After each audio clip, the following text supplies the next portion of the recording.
Transcription 91 100 words per minute. Mr. Vice Chairman, I accept the principle of the separation of the railway finance from the general finance. I also accept the desirability of this arrangement. It is not only a convenient arrangement, but it is based on sound principles and is conducive to the better administration of the railways. I also agree that the contribution of the railways to the general revenues should be in the shape of fixed dividends, but I cannot agree that the dividend should be fixed at 4%, and that is the crux of the whole report.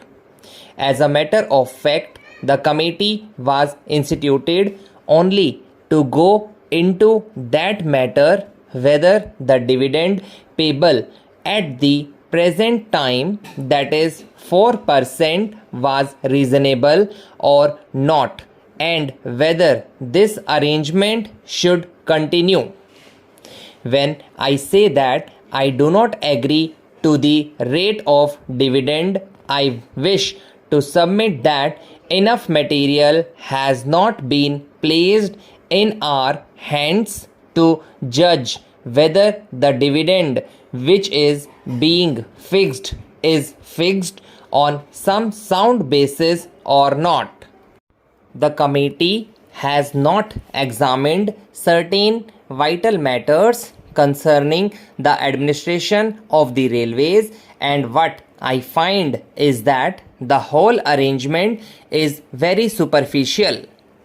It appears to me that the railway administration and the finance administration came to an agreement, and the committee did not find it necessary, because of the agreement between the two ministries, to examine and go into the vital matters which affect this issue.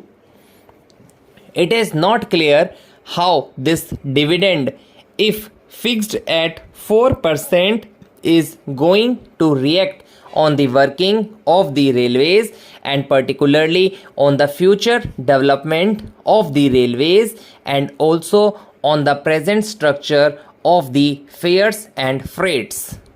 This question has not at all been examined, and we do not know what reaction it is likely to have.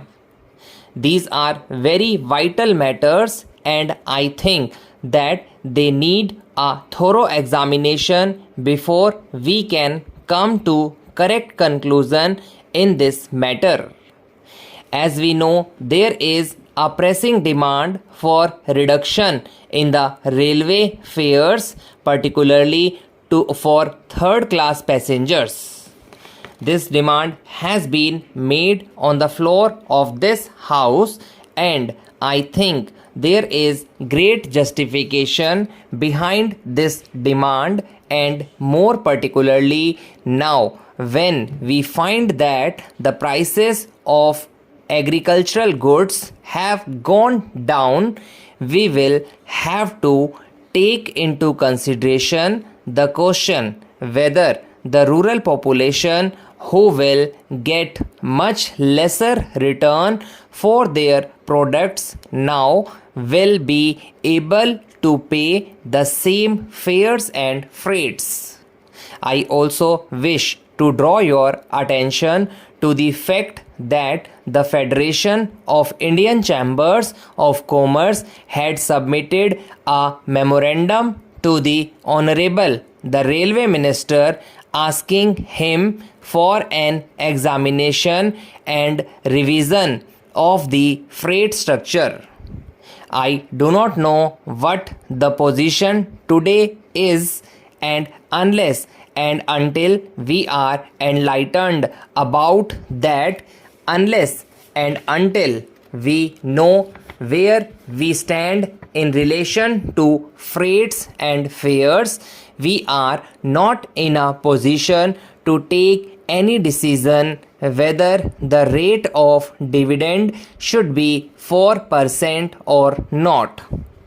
I should like to ask the Honorable the Railway Minister whether, in view of this strong demand made by the people through their representatives in both the Houses of Parliament, and in view of the changing economy with which we are faced, he can give us an assurance that he will be able to discharge his obligations and responsibilities and commitments, that he will be able to pay a dividend of 4%, and yet he will be able to reduce the freight and fare rates.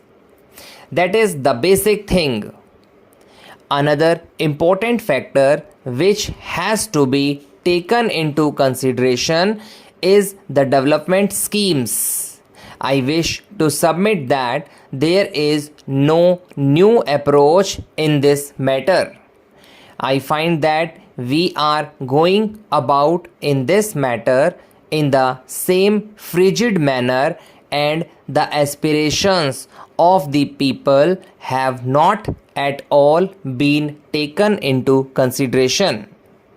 The Honorable Railway Minister will remember that during the budget speeches made on the floor of this house as well as in the other house, there have been incessant demands for the development of the railways. I don't know what he thinks about it and how he thinks that after paying this dividend at 4%, he will be able to meet that demand, and he will be able to find a way for the railways to expand their economy as they think it proper, as would meet the demands and aspirations of the people. In this connection, I wish to invite your particular attention to the facts. I will be happy if we could pay even a larger percentage, but the fact is that we must be sure that the railways are, in the present circumstances, in a position to do so and yet discharge their responsibilities and obligations and satisfy the needs and demands of the people, which are legitimate and justified. Now, when we fix the dividend at 4%, what happens is that we also fix that of those projects which are to be considered as remunerative at 5%, because the railways want a margin of 1%.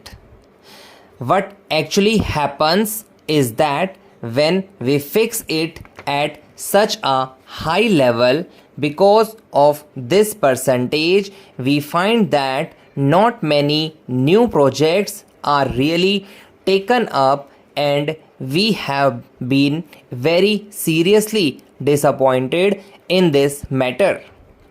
I therefore think that in the present circumstances, the railways cannot afford to pay a dividend of 4%.